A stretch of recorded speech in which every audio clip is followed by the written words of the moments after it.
आज इंडिया और south Africa का तीसरा मैच खेला जाएगा। इस पे हमने पहले भी बात की, आज डिटेल में बात करेंगे कि क्या रीज़न है कि इंडियन क्रिकेट जो है वो डिक्लाइन की तरफ कंटिन्यूसली जा रही है। हमने देखा कि टेस्ट मैचेस के अंदर उनको वाइट वॉश हुआ, वो मोमेंटम कहीं ना कहीं रिफ्लेक्ट कर रहा है ओडीआई के अंदर और टी20 में भी हम देख सकते हैं। उसकी सबसे बड़ी रीज़न जो मैंने पहले भी जिक्र किया वो कोच गौतम गंभीर का जो माइंड सेट है और कहीं ना कहीं रिजिड अप्रोच है जो टुवर्ड्स प्लेयर हमें बड़ी इजीली और बड़ी ऑब्वियस नज़र आ रही है। आज के वीडियो में हम कोई 2-4 मेन रीज़न पे बात करेंगे। सबसे पहले कि आखिर इंडिया जो 3-4 साल से बहुत अच्छा कर रहा था, क्या रीज़न बनी कि उनका डिक्लाइन की रीज़न आई। मैंने इस पे बहुत बात की और मैं इस पे बड़ा फर्म बिलीव रखता हूँ कि आपकी जो लॉन्गर फॉर्मेट होता है, ख़ास तौर पे टेस्ट मैचेस की हमने बात की और इवन सम हाउ ओडीआई की भी, इसमें आप बहुत ज़्यादा ऑलराउंडर पे रिलाई नहीं कर सकते। और अगर आपने टेस्ट के अंदर भी देखा कि अक्षर पटेल भी खेल रहा है, जडेजा भी खेल रहा है, फिर वाशिंगटन सुंदर भी खेल रहा है, तो जब आप 3-3 4-4 और फिर आपने जुरल को भी खिलाया और ऋषभ पंत भी है, और जब आपकी इतनी बड़ी पॉपुलेशन समहाउ मोर देन 3 अरब और आप उसके अंदर आपके पास मिडल ऑर्डर कोई बैट्समैन नहीं है, 2 कीपर खेल रहे हैं, 4 ऑलराउंडर खेल रहे हैं, तो ये आपको बताता है कि कहीं ना कहीं आपका जो अप्रोच है, जो थिंक टैंक है, वो कहीं अपनी मैच्योरिटी को लैक कर रहा है।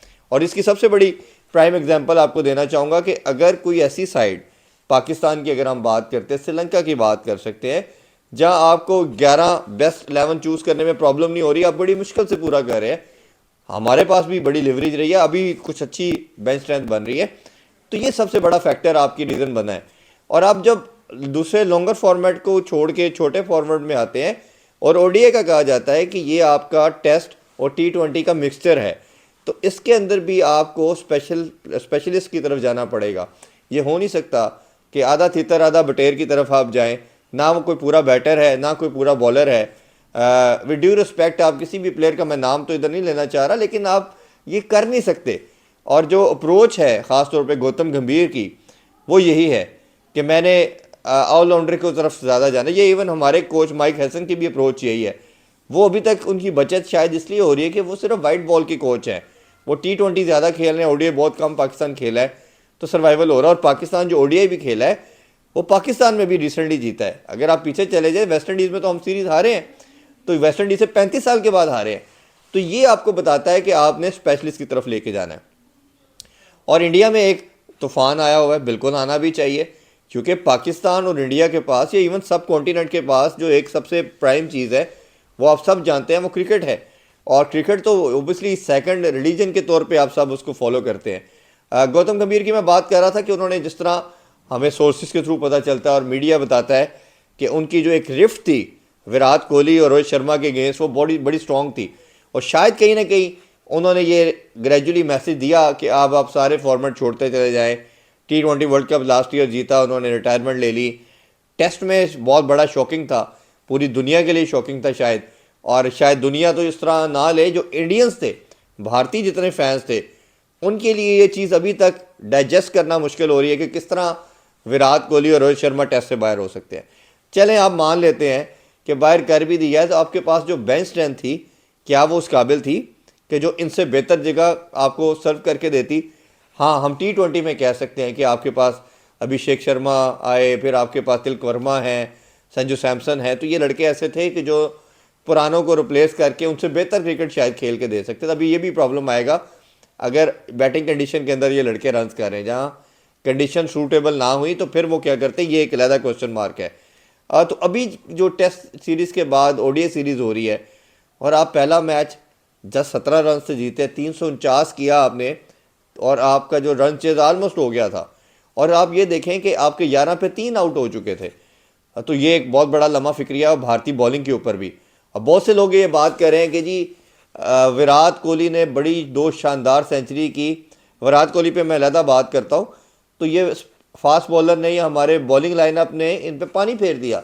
बिल्कुल ठीक बात कर रहे हैं, क्योंकि जब 350 पे 350 हो रहा है और दोनों दफ़ा ऑलमोस्ट हो रहा है, दूसरी दफ़ा तो फिर 359 करना था। और इंडियन पूरी हिस्ट्री के अंदर ऑलमोस्ट 7 डेकेड की जो हिस्ट्री है क्रिकेट के अंदर, उसमें हमने देखा कि 350 तीसरी दफ़ा चेज हुआ, 359 थर्ड हाईएस्ट रन चेज बन चुका है। तो ये आपको बताता है कि बॉलिंग लाइनअप जिस पाए की होनी चाहिए थी वो नहीं है। क्या आपके पास बुमराह के बाद कोई ऐसा बॉलर है जो वो इम्पैक्ट क्रिएट कर सके? आप कृष्णा की बात कर लें, वो नहीं है। आप अर्शदीप की बात करते हैं, अर्ली ऑन तो विकेट लेता है, बाद में उतने इफेक्टिव नहीं रहते।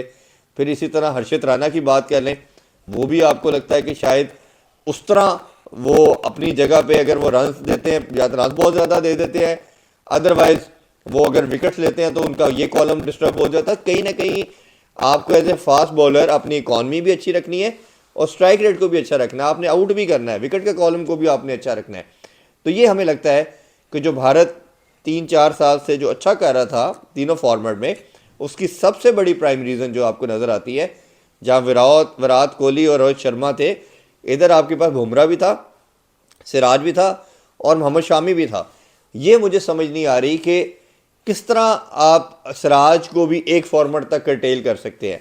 बट मेरी मानने के अंदर मोहम्मद शामी जो हैं वो उतना ही अच्छा बॉलर ओडीआई T20 का भी है जितना वो टेस्ट मैचेस के अंदर आपको नज़र आता है। ख़ासतौर पे 2023 का वर्ल्ड कप सबको याद है। बट क्या रीज़न बनी, क्या अप्रोच है कि उनको बिल्कुल साइडलाइन कर दिया गया, और करते करते आप देख रहे हैं कि वो किसी तरह भी हमें सर्कल में नज़र नहीं आ रहे। पहले ये ज़रूर सुनने को मिला था कि शायद उनकी कोई इंजरी चल रही है, इंजरी प्रोन है, बट ये फास्ट बॉलर का होता है। बट अभी कुछ अरसे से जो हमें न्यूज़ मिल रही है कि उनको ग्रेजुअली हर जगह पे साइडलाइन किया जा रहा है। वो क्या फैक्टर है, उसका रिजल्ट इंडिया भुगत रहा है।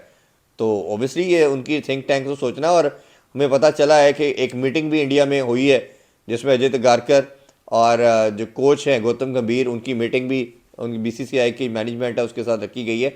उस हवाले से भी आपको फिर फर्दर जाके अपडेट करेंगे उसका क्या आउटकम आता है। अभी तक यही है कि गौतम गंभीर पे ये बहुत ज़्यादा प्रेशर आ चुका है। क्या आप सिर्फ वाइट बॉल की कोचिंग ले ली जाए, क्योंकि टेस्ट में तो अच्छा हुआ नहीं है, लेकिन आज जो मैच इंडिया अपना तीसरा ODI साउथ अफ्रीका के अगेंस्ट खेलेगा, अगर के ये सीरीज़ भी हार जाते हैं या T20 सीरीज़ इसके बाद 5 T20 मैचेस खेलने हैं, तो फिर मुझे लगता है कि बड़े गंभीर किस्म के बादल गौतम गंभीर के ऊपर आएंगे, जिसको उनको संभालना मुश्किल हो जाएगा।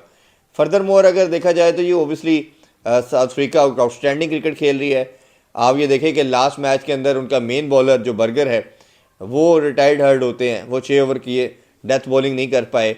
फिर इसी तरह डिजोजी जो हैं उनके उस टाइम सेट बैटर थे, वो रिटायर्ड हर्ड होते हैं।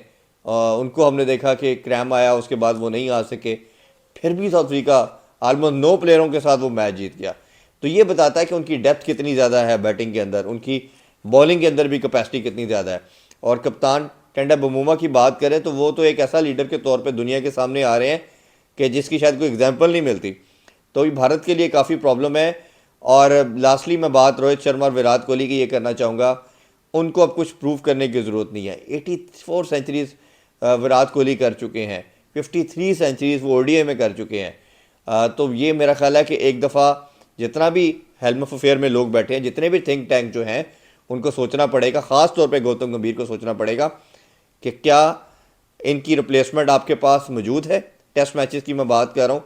चलें, मैंने पहले भी बात की, हैविंग सेड दैट कि T20 में आप बात कर सकते हैं, बट अगर आप ODI के अंदर और टेस्ट के अंदर इनको कंसीडर नहीं करते तो ये अब प्रॉब्लम है। और एक और डिबेट जो बड़ी सरप्राइज डिबेट है, क्या ये 2027 का वर्ल्ड कप खेलेंगे या नहीं खेलेंगे। मेरा ख्याल है कि जिस तरह का परफॉर्मेंस और जितने ये हंगर और कीन नज़र आ रहे हैं दोनों प्लेयर, बिल्कुल खेलना चाहिए इनको। और शायद दुनिया क्रिकेट भी शायद अभी इनको देखना चाहती है।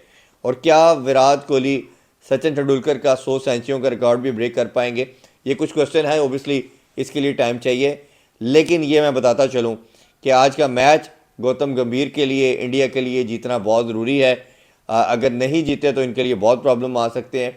बट उसका एक जो मंत्रा है, जो सिंपल प्रिंसिपल है कि आप इतने ज़्यादा ऑलराउंडर पे जाके खेलेंगे तो रिज़ल्ट आपके फेवर में नहीं आएगा। ये एक चीज़ आपको देखना पड़ेगी। और कहीं ना कहीं सरप्राइजिंग चीज़ इसमें यह है, जिस तरह आप देखे हैं कि वाशिंगटन सुंदर टेस्ट में कभी तीसरे पे 5वें पे वो किस तरह KL राहुल से ऊपर आके बैटिंग कर सकते हैं। ये कुछ ऐसे क्वेश्चन हैं, कुछ ऐसी अप्रोच है, जो गेम सेंस है, जो समय से बाला तार है। और अगर आप बात करते हैं विराट कोहली और रोहित शर्मा की, तो फिर आप जडेजा की भी बात करें, सुपर फिट हैं जी, बड़ा आउटस्टैंडिंग खेला है। लास्ट मैच की अगर मैं हार की सबसे बड़ी रीज़न बताऊं तो वो बैटिंग थी, जो स्लो बैटिंग थी, जो 28 बॉल पे 24 किया जडेजा ने। उस स्लो इनिंग्स की वजह से भारत मैच आ रहा है।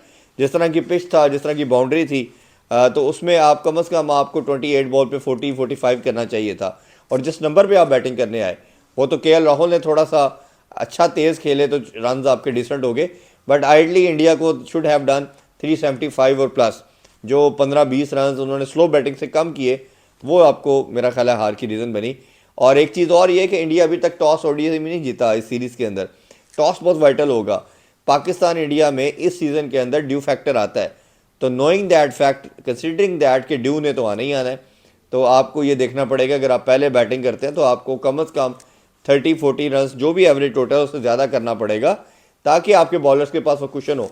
क्योंकि आपने अपने बॉलर की कैपेसिटी देख चुके हैं। आपके बॉलर जो हैं वो उस पाए के नहीं है कि वो आपकी अगर वेट बॉल होगी है या कुछ है वो इम्पैक्ट क्रिएट कर सके। सिर्फ आपको एक ही बॉलर नज़र आ रहा है, वो आपके पास कुलदीप है। जब वो बॉलिंग करता है तो आपको लगता है कि भारत विकेट लेगा, आल दो कि उन्होंने भी बहुत रन कंसीड किए।